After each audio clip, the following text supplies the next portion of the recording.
We are waiting to hear from Governor Cuomo. He is speaking now, we understand. Let's get right to him in Brooklyn. And that's where we are.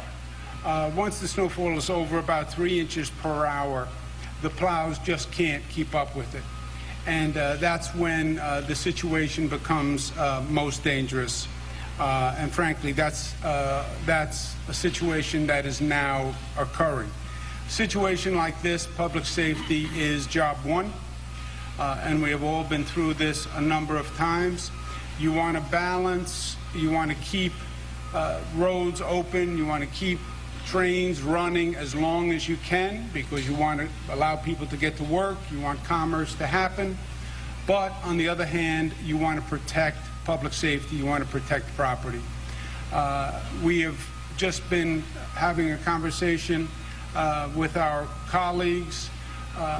I now feel that the balance has fallen towards protecting public safety, and we're going to commence a ban on roads in the downstate area. We're going to do it in an orderly way so people have time to leave work and to get home. But the plows can't keep up. The situation is getting worse. The last thing we want is for it to get later in the day and have a lot of people on the roads under dangerous circumstances.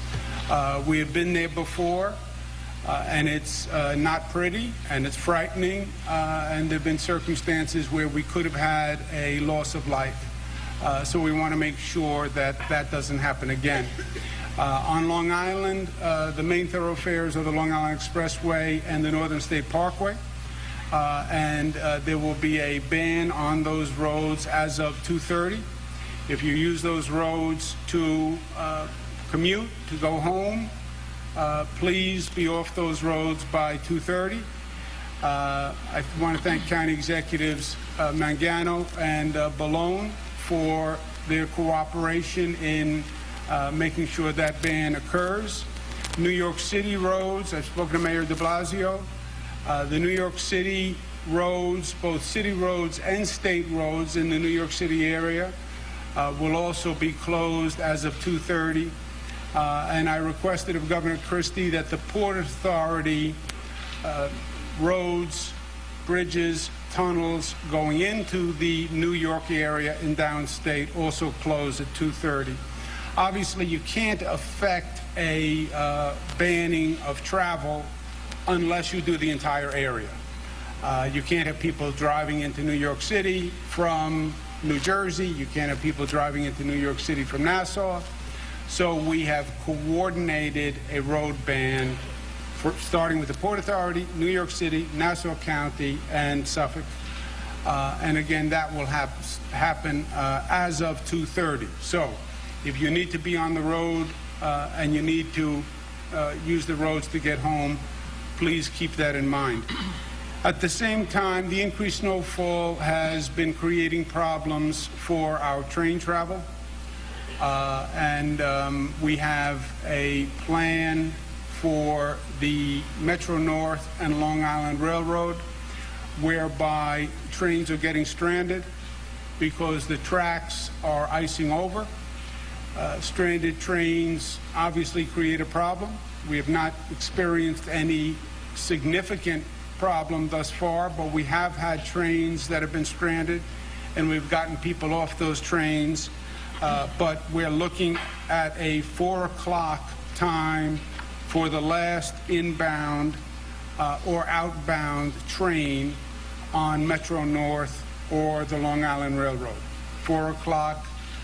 They'll begin shutting the system down earlier, as you'll hear, but 4 o'clock, if you're making travel plans and you need Metro North or the Long Island Railroad, 4 o'clock for the last inbound or outbound train. We're also having problems on the subway system on the exterior routes, not the underground subway system in New York City, but the above-ground exterior routes are experiencing similar problems to Metro North and the Long Island Railroad, where equipment delays, icing over of the third rail, etc. And the plan is the same course of action there. 4 o'clock last train inbound or outbound on the exterior subway routes. And we have President Ronnie Hakam and Joe Giulietta from the MTA who will give us more details on both of those. So that basically sums it up. To recap, the National Weather Service has increased their forecast for the amount of snowfall. 30 inches would be one of the most serious amounts of snowfall that we have had in decades. And to protect public safety, we're going to be closing down the roads, technically what's called a ban on travel, as opposed to a technical road closure. We don't have the physical capacity to close roads. We ban travel on roads in the downstate area, and that will be 2:30. Also with the Port Authority crossings, Long Island Expressway, Northern State, all city and state roads within the downstate area, and MTA closures, Long Island Railroad, Metro North, and exterior subway routes. You'll hear more details in a second. With that, let me turn it over first to County Executive Ed Mangano, who, as I mentioned, has been doing an extraordinary job with his team, and then you'll hear from County Executive Steve Ballone, and then we'll go to officials from the MTA. County Executive Ed Mangano. Thank you, Governor. Thank you. Watch your hand there. Thank you, Governor. Obviously, we want to thank the Governor and the state for their cooperation. The communication, with our administration, with our emergency management, really has been excellent, continues to be excellent. Each storm, it gets even better. So, obviously, you have to heed the warnings here. In particular, visibility out on the roadways is very, very poor. So you shouldn't be out there unless you absolutely need to be out there. As the Governor said, those state roadways will be closed. We will be keeping our county roadways as clear as possible because we need to get to our hospitals and other emergency services, but you should not be on those roadways unless you absolutely have to be on the roadway for a very, very important purpose. In addition to that, we are concerned in our county about coastal flooding, in particular the high tide that is forecasted between 7 and 8 p.m. this evening. That high tide could have serious effects on our South Shore. In particular, if your home is prone to flooding, this may be a time where you want to relocate to somebody in the higher land through our family and friends plan. And for instance, if it is going to flood to that degree, as the forecast has said, and you plan on getting out of your home during those hours, whether it be for health reasons or work reasons, now would be the time to move out of harm's way. Those are the forecasts for the coastal flooding. We're very concerned with that. We're going to monitor that. Please stay in touch with the media for instructions that we would provide through my office and the Office of Emergency Management. Lastly, we want to congratulate and thank all the men and women of the Department of Public Works who do an outstanding job keeping our roadways as clear as possible in these treacherous, blizzard-like conditions. Thank you. Thanks. Thank you very much. I want to first thank the Governor for his efforts. We have been through this, as he has said. We've been through this a number of times, and over the last 4 years since I've been in office, we've seen a series of storms that have always, at the end of the day, been a little worse than, and sometimes much worse than, predicted. So we coordinate very closely. The Governor has been terrific from the start in providing resources that are necessary to help us do what we need to do on the ground here. As both my colleagues here said, the roads are treacherous. It's a combination of a significant amount of snowfall combined with very high winds. Those create dangerous conditions on the roadway. I was traveling on the Long Island Expressway not long ago, and we had several vehicles that were stuck. We helped one of those escape. We had reports of an overturned vehicle. So those roads are dangerous. This is a time to stay at home with your family. Fortunately, this storm is hitting on a Saturday. That's one bit of good news that we have here. As the county executive said, we have a big concern with coastal flooding. Post-Superstorm Sandy, we have seen these low-lying areas, and for us, certainly on Fire Island as well, flooding more frequently than we have ever seen before. So a storm like this is a big concern to us. We are closely monitoring that high tide cycle that will be coming up this evening, tonight. So that is a concern, and we'll be working closely with our partners. We've coordinated with town supervisors and mayors over at Fire Island. And I want to thank all of our Department of Public Works personnel, our Commissioner of Police, Tim Sini, is here, and coordinating with our presiding officer, Dwayne Gregory, who is here as well. And again, our great thanks to the governor, who has once again provided additional resources to Long Island and has them at the ready for us when they are needed in this storm event. So, Governor, thank you again for your leadership and partnership. Thank you. We'll now hear from Joseph Giulietta, who is representing the MTA, and then Ronnie Hakem, who is in charge of the New York City Transit System. Joe Giulietta.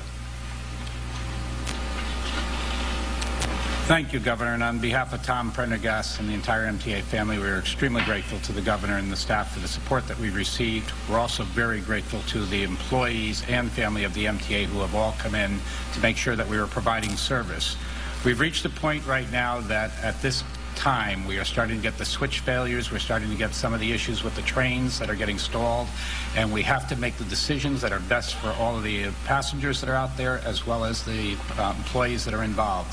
So we're going to begin an orderly shutdown of the service. As you heard the governor say, 4 o'clock will be the last trains inbound and outbound for the service.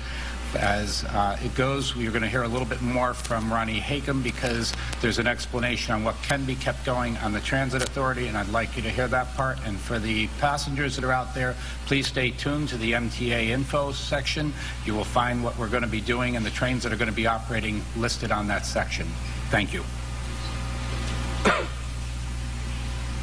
Thank you. Let me echo what the governor said earlier, which is that public safety is paramount. That's the safety of our customers and our employees. As you know, we have already suspended bus service in New York City, so MTA, New York City Transit buses are no longer running. We will also be suspending above-ground subway service at 4 o'clock. What does that mean? We are seeing issues with the third rail. Subway service in New York relies on third rail power. When our outdoor third rail gets ice or drifts or these blizzard conditions, there can be times when trains and subway cars in particular cannot run. That is a dangerous condition, obviously, for our customers as well as for our employees. So we are doing the best thing that we think is reasonable, which is to recommend that we suspend service on the above-ground stations at 4 o'clock. In order to make that information user-friendly and readily available, we will be posting on mta.info an extreme weather service plan. That will be a map that will clearly indicate what service will be running, which is basically our underground service. So please go to mta.info, look for the extreme weather map, and you will be able to clearly see whether or not subway service will be running for you. Thank you. As you heard from the county executives, the snow is nothing new. There's a lot of it, but we know how to deal with the snow. The wind is compounding the situation, but we understand that also. The most dangerous pitch from Mother Nature is the flooding. That is the greatest threat to public safety. That does the most damage.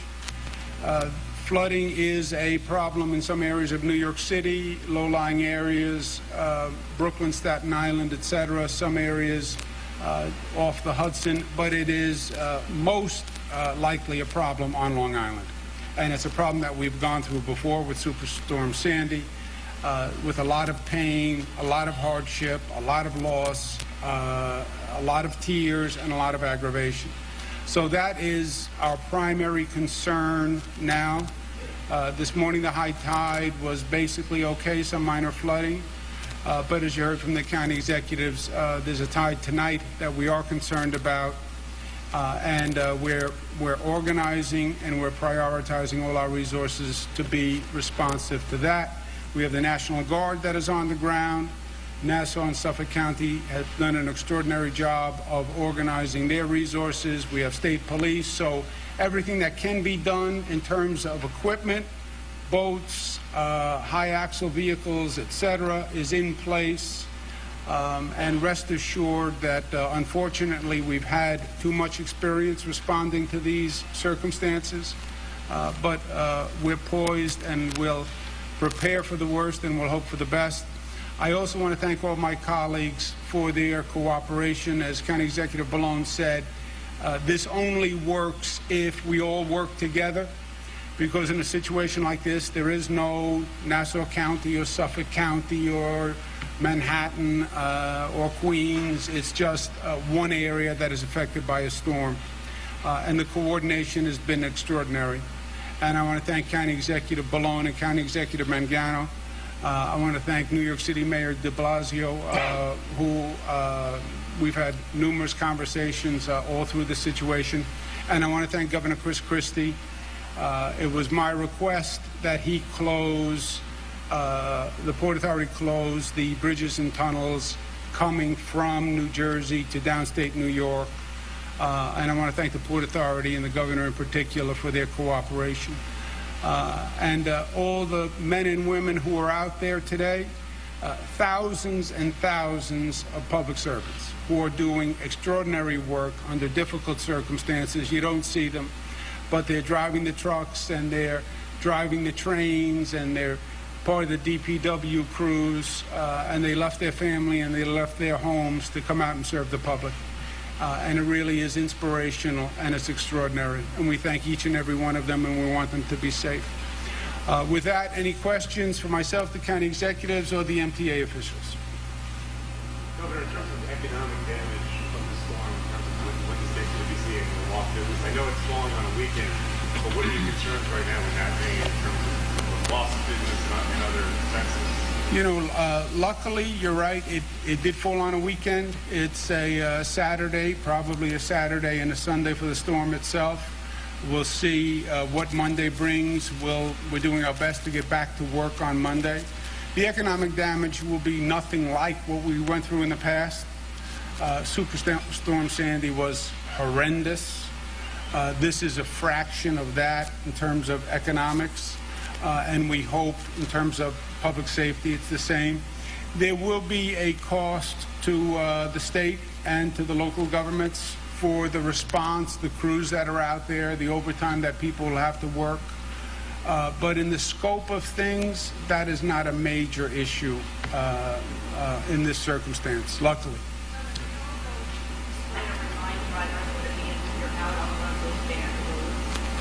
Well, first, you know, we've had the roads open during the day. But we've said all along, unless it is truly an emergency, you should not be on the road. And I know New Yorkers, you know, we're tough and we think that we can handle anything, and we have a four-wheel drive vehicle, which means we can go up the side of a mountain. I get it. I am not a hyper-cautious person. But the roads were truly, truly dangerous. Now, to be on a banned road, you can be subject, you can be summoned for being on the road when a ban is in place. And it can be points on your license and a significant fine. So what we're saying is stay off the road officially. The travel is now banned, and the reason we're doing that is to protect people. Remember, we've had bad experiences in the past where people were stuck on the Long Island Expressway for a very long period of time. And we said, well, how did that happen? Because people went out on the road when they shouldn't have. And that's what this ban will prevent. It will also allow the crews to do their job. Because what happens is one car gets stuck, and now you have pandemonium. One car gets stuck, it backs up traffic, now you have dozens of stranded cars, people in those stranded cars, the plows can't get through, and everything stops. Let the plows do their work, stay off the road, avoid a ticket, avoid paying a fine, honor the travel ban that starts this afternoon.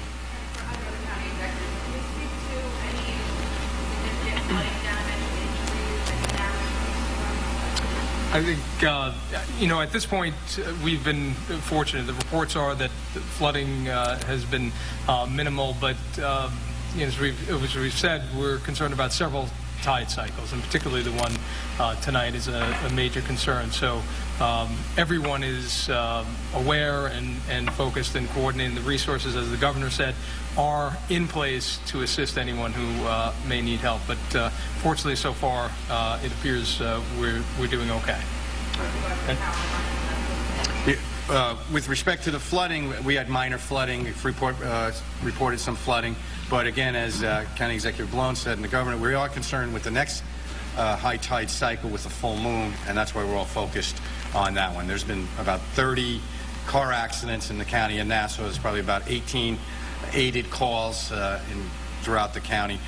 So the calls are less than a normal day, mostly because I think it's a weekend. But those that are venturing out there are getting into car accidents and are causing aided calls and response.